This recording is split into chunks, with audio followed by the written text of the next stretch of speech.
I wasn't going to do a whole joke of, welcome back to the Index Review series. This time we're discussing volume 17, 16, whichever one it was, but I'm not doing that. So, welcome to a new video.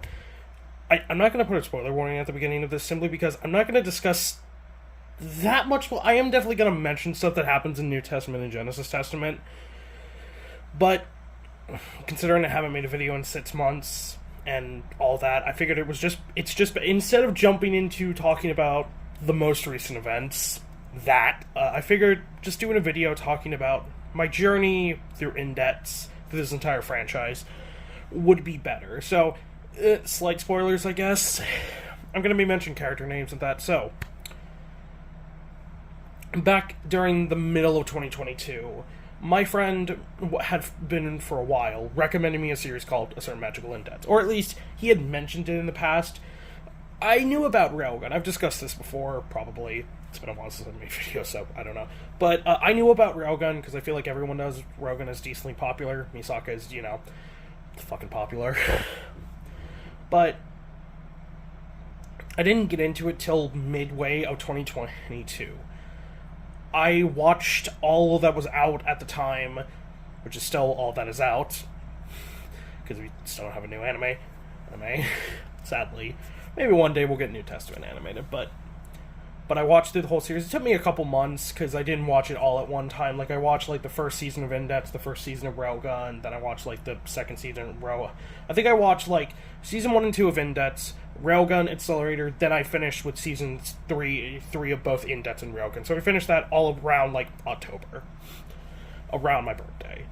And, I was curious, because whenever I watch a series that has a lot of seasons, I'm kind of curious of, I wonder what the public perception of this anime is.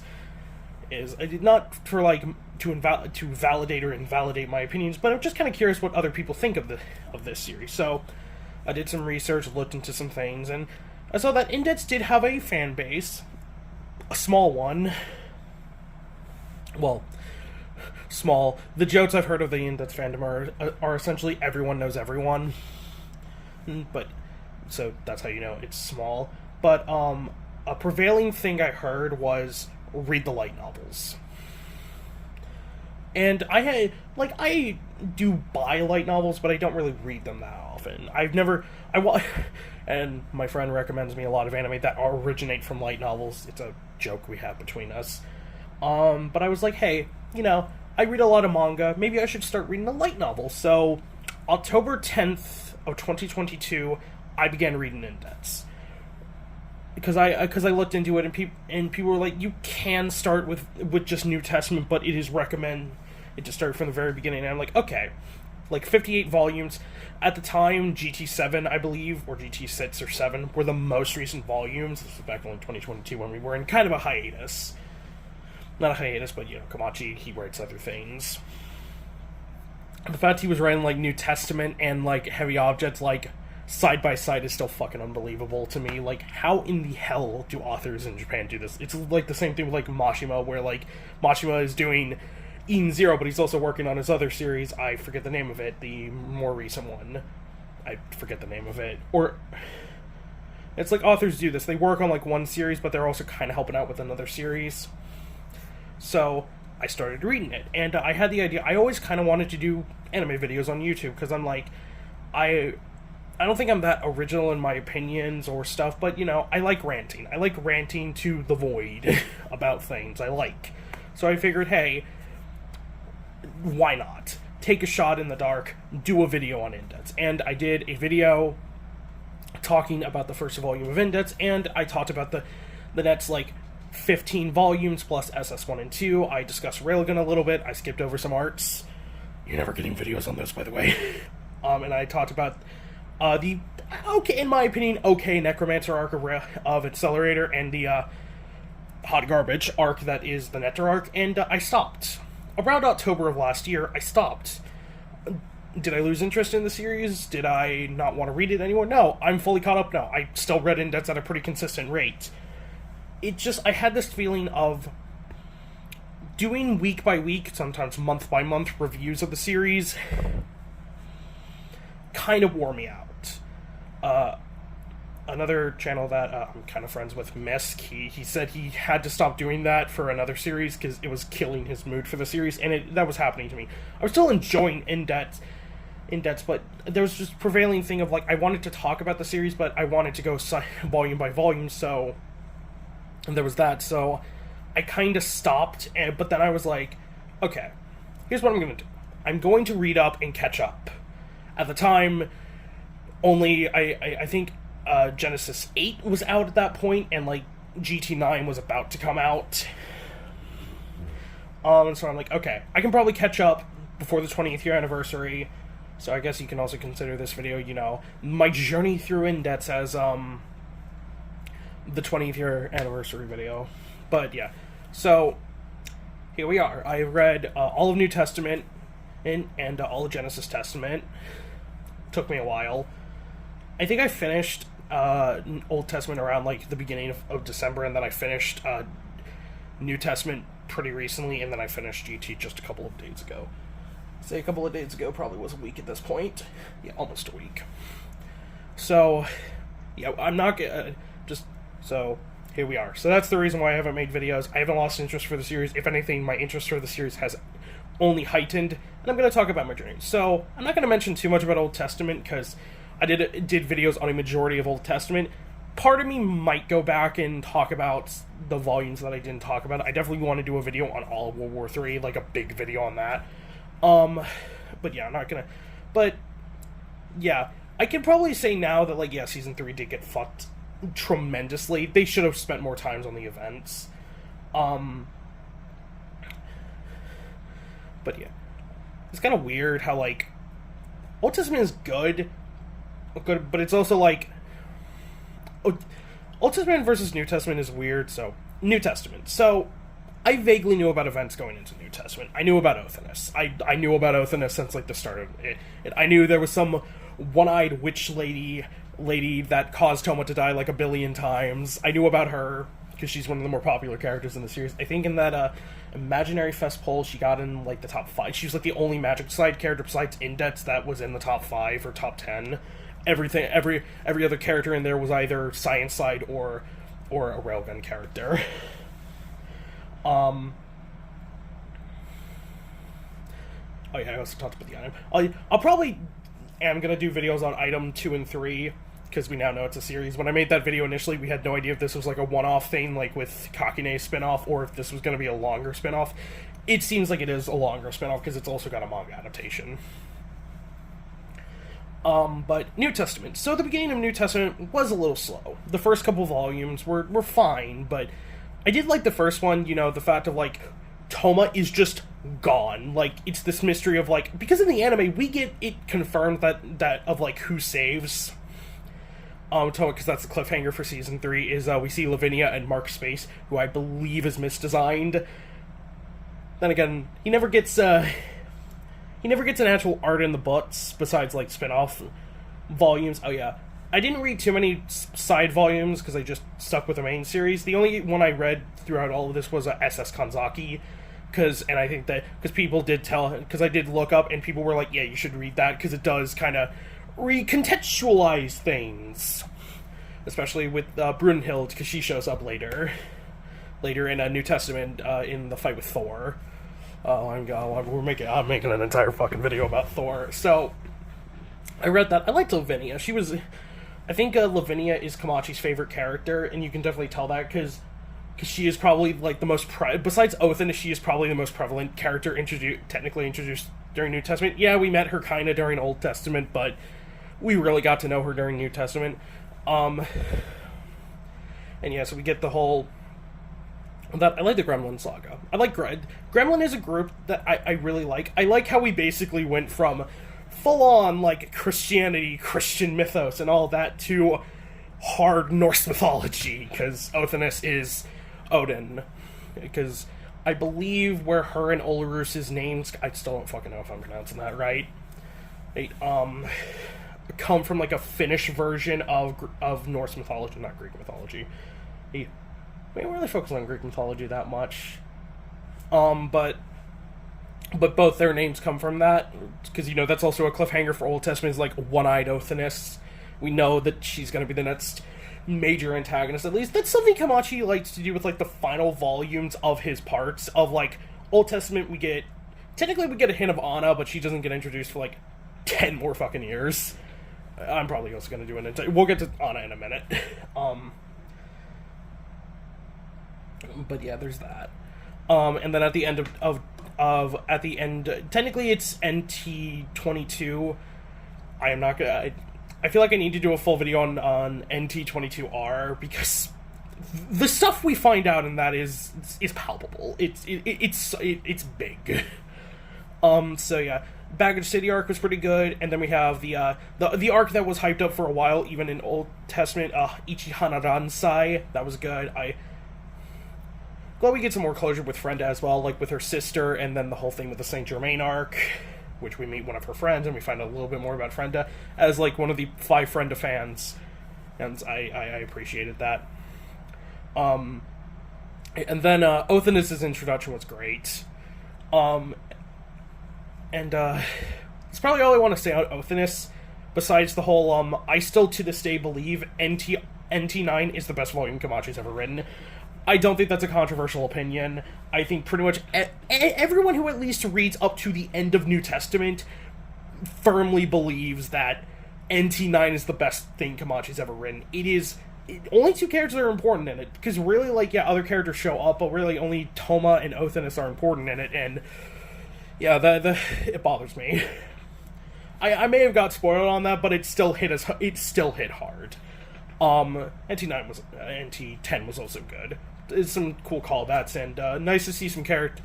A thing that I've kind of noticed as I've read more of the series that kind of bothers me is Kamachi's tendency to forget characters. Like, just forget them once their arcs are over. Like, all of Gremlin. Again, they might show up in, like, a joke volume, but, like, it's kind of sad that, like, characters like Marion and Thor have not shown up since NT10. Which I really think is a shame, because Thor was a great character, and he was pretty fun. He's, like, the closest thing we have to a Kenpachi character in Tuaru, and I liked Marion. They personally, I feel like I am going to do a whole video on Gremlin someday in the future, fairly soon, probably. They were fun characters. But I always considered them, like, when I was reading through the arc, I was like, yeah, they're the second in commands, or at least, like,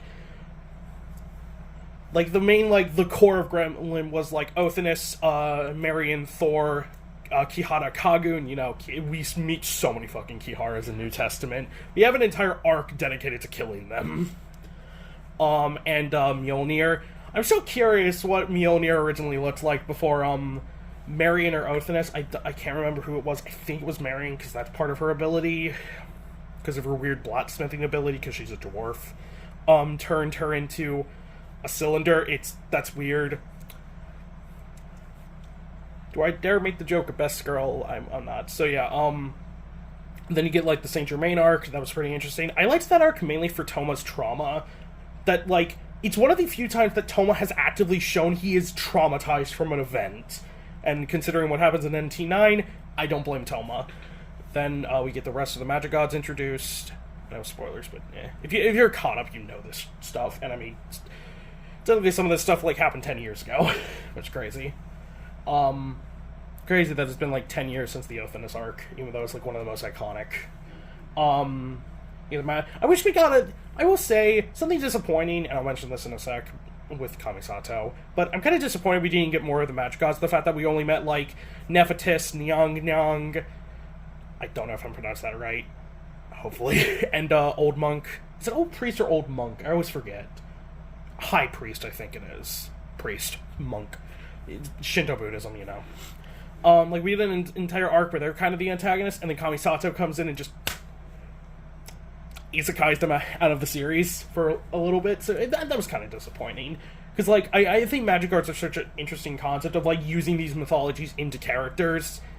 That was really interesting. And then there's Kamisato. So I have learned, through, like, reading stuff, that Kamisato and his whole part of the series is a very controversial part. For probably good reasons. I'm gonna make a full video on Kamisato. This was so saying, like, hey, I'm caught up, so I'm just going through, like, my brain in this. Kamisato is a character. He's good. Kamisato himself, as a character and a foil to Toma, is good. He's one of the best. His faction, however, is one of the worst parts. I say this, basically, volume 14 and 15 are fine. I thought Salome arc was pretty good. Even Salome's a weird character, but I liked it because I know Aeon has this opinion, but I wish the Misaka, like, her power-hungry phase lasted a little bit longer than it did. Oh yeah, we also meet Shokoho during this portion, so that's fun. Oh yeah, Shokoho's arc. Forgot about that. I always forget about that because I always forget that's what we get into after Fitness. I always forget that, even though, like, I like Shokoho. That was good. I know Biohacker contextualizes, so before I probably make a Shokoho video, I'll probably read that. But yeah, and yeah, Kamisato's whole faction, like, the first two initial arcs are fine. The Salome arc has a little bit of problems. The fact that Haimura had admitted that Salome has the most character sheets in the series only because he had to draw her tan lines, and Kamachi literally put a gun to his head and said, we are never releasing them. Probably a good thing. And then you have I like Yuitsu. Yuitsu as an antagonist was kind of entertaining. She was like a weird mesh between, like, the psychotic Kiharas that we get, like, you know, fucking Amata and, like, that Soji guy from the Kakine spinoff and all the other ones we meet.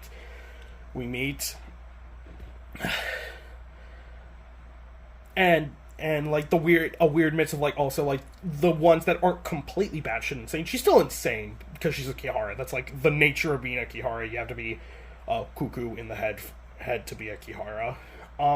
Noken was also good. I'll get into Noken in a minute.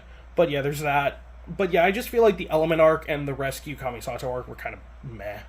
We're fine, but, like, they are definitely the lowest point. I think it's just because they are stuck between... It's just because it's, like, the initial arc is really good, and then, you know, Volume 18 is the Crowley arc.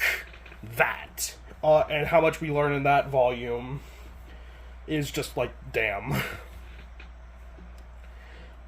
Just damn all the shit we learn in that, like, Alistair's whole backstory. But yeah, I feel like that's the reason, but it's also, like, a lot of Kamisato's faction just feel, like, pointless. Just, like, why are we here? I definitely mentally clocked out a little bit during that part of the series, because I knew what was coming, so I'm like, okay, I guess we'll get through this. Like, I've never, like, read any of the volumes and like, trudged through it. Some of them to an extent, but most of them I've enjoyed. And then, after that, we get the Alistair arc. I'm gonna be this is a video that I'm probably gonna be making in, like, a year. I definitely need to reread a lot if I want to do an Alistair video.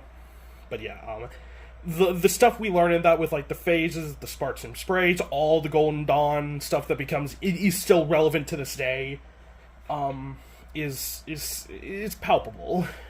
Then, of course, we get into the demon. That's all I'm gonna say on that, because that is major spoilers. And then, you know, we have NT22R with KNT. That. So yeah, and then we get Anna. And then we get the controversial part of the series, GT. If I had a nickel for every time an anime series had a sequel series called its title, GT, and it was a controversial that had many haters and many apologists, I would have 2 nickels, which isn't a lot, but it's weird to happen twice. So yeah, Justice Testament, the newest one that has been out for only a couple of years, is the controversial one. I have seen 2 camps for Genesis, which is basically, it's good, but it takes a while to get good. Those first initial volumes are kind of sucky. Operation Handcuffs was dumb. It was good, but there's also a lot of things about the series just people don't like. And then there's the other camp that think everything in GT fucking sucks. I don't think that personally, so I didn't like the initial couple volumes of GT.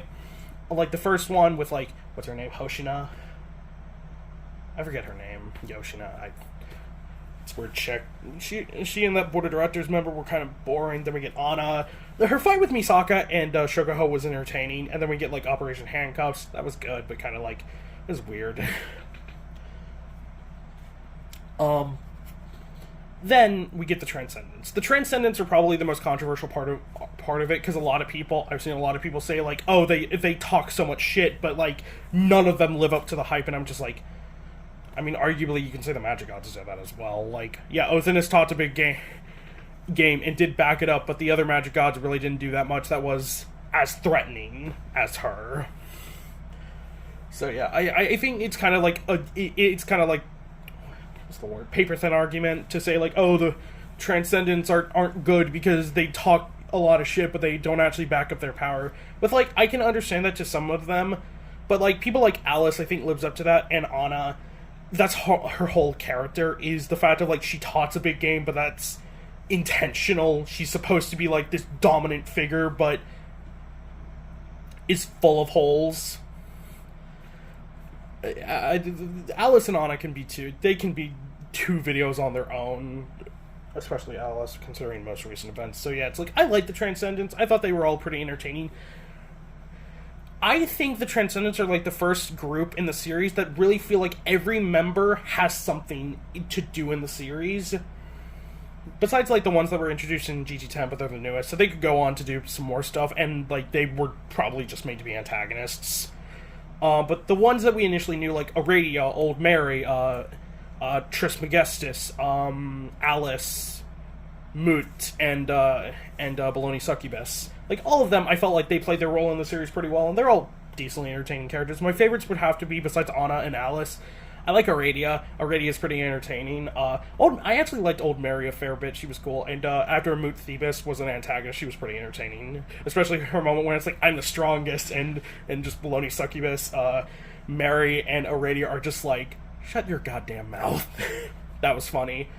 I'm on the fence about Trismegistus. I do feel for him as a character, but especially, like, what we learn, his whole thing with, like, Alice, like, how he found her.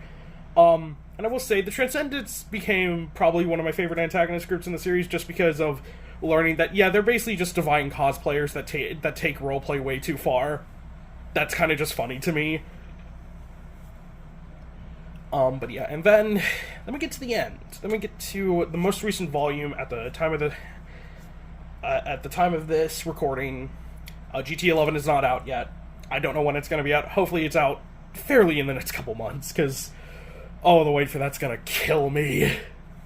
But you have GT10. A lot goes down in that volume. We learn a lot about Alice. We learn a lot about Trismegistus. We learn a lot about Alice's past, and Toma. That's all I'm gonna say. That whole thing is that's gonna be an entire separate fucking video. I will say, another reason why I feel like some people don't like Genesis Testament is because of how Komachi's mistreated Accelerator, even though it, like, this is what would happen. Like, people who were like, oh, why is Accelerator locked in a cell? It's like, yeah, Accelerator, yeah, no shit, he would do this. Like, that's, yeah, this lines up for his, I could do an entire video on that as well. This video is basically, you know, I'm just basically saying I'm going to be making videos again, but this is just, the whole, blah, blah, blah, blah, blah, that. So there's that, and that's kind of my journey. I read a lot of these with a friend, and I gave a lot of my thoughts. There's definitely stuff that I overlooked, and I definitely need to read more into. GT9 was also fairly entertaining, especially because of K&T's return. That I knew about that, and I'm like, oh boy. I'm definitely probably going to make a video on K&T in the future. But yeah. I guess I should talk about my favorite characters, who, like, at the end of the day, who are my favorite characters. I'm going to, like, limit this to 5. No, the first two are obvious, Toma and Accelerator. I don't hate Hama. I don't hate Hamazura. I'm not going to turn this into, I hate Hamazura video. I don't hate Hamazura, but I just feel like my opinion on Hamazura is basically, I feel like Komachi just tried to keep him as a main character without really thinking, like, okay, why is he here doing these events? Like, because, like, I think Hamazura was fine. He was perfect as, like, part of the audience, the audience insert for the events of World War III, the down-to-earth, the actual, like, war parts of this, and his whole, saving Mugino and Takisubo and, reforming Item as the new non-dark side Item. And yeah, all that. Then his whole thing with Takisubo. Again, remember, out of the 3 protagonists, Hama at least has a fucking girlfriend that he has kissed, so that's cool. But at the same time, it's like, I just feel like you definitely should have kept, like, Hamazura should be important to the plot, because he has been for a while. It would feel weird if he was just scuffed under the rug like he's GT. But yeah, I just feel like Kamachi didn't really know what to do with him. Like, yeah, like part of his motivation is, I want to save Mugino, Kinohata, and Takisubo from the dark side. But even then, like, they've been out of the dark side pretty much since like World War 3.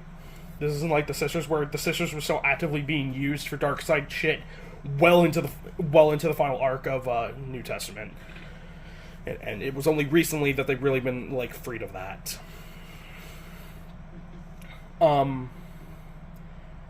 The height of that with Hamazura is, I still do not understand his full motivations during NT22. What the fuck were you thinking, buddy? I could do an entire video on that. I might have to reread, but at least to me, why did you do that? His whole allying with Kronzon, just like you knew this lady for like an hour. Like, I get it, like Toma would do this, but that's not how you work. Why? Yeah, I guess Hama also should still exist because he's now the tether that allies the Angelicans and Academy City. But yeah, it's like I just loved in one of the more like recent, I think it was in Volume 5, where like you had Dion, Fortune, and Accelerator, and Dion's just like, if Hamazura dies, I am killing you. It's like, that would be an interesting fight. But yeah, probably, first 2 characters that I would say are probably 2 of my favorites are Accelerator and Toma. I prefer Toma, but I still think Accelerator is one of Kamachi's masterclass characters. If you were to look at me and put a gun to my head and say who is the objective best character in that, I would probably say Accelerator writing-wise. I enjoy Toma a bit more, just in fact of, like, I like him as a person. 3 more. I like Othinus. Othinus is probably my favorite of the heroines. I've never really been crazy for Indets and Misaka. Not saying I dislike them. I think they're good characters, but, like, I don't like them that much. Like, I'm not crazy about them like some people are. Like, I have seen Misaka and Indet stand ride or die for those characters. I'm not one of them. And I like Shoko. I feel like she is a misunderstood character. And I feel like her and Toma's whole relationship is very tragic and sad, but kind of just like, what can you do? That'll be fits in the future. I would say Othinus, because I like Othinus because she's not, like, straight up just, like, a romantic option, but she's kind of also, like, she still views Toma in, like, kind of a lower gut light, like, but she at least likes him. It's like, you're my understander, you are probably the only person in the world who truly understands what I am, because that was a big thing of NT9. Other 2, I had one, I don't really know. There's a lot of characters in Indets that I like. Frenda is another obvious one, but that's kind of just me being dumb. I like Mugino.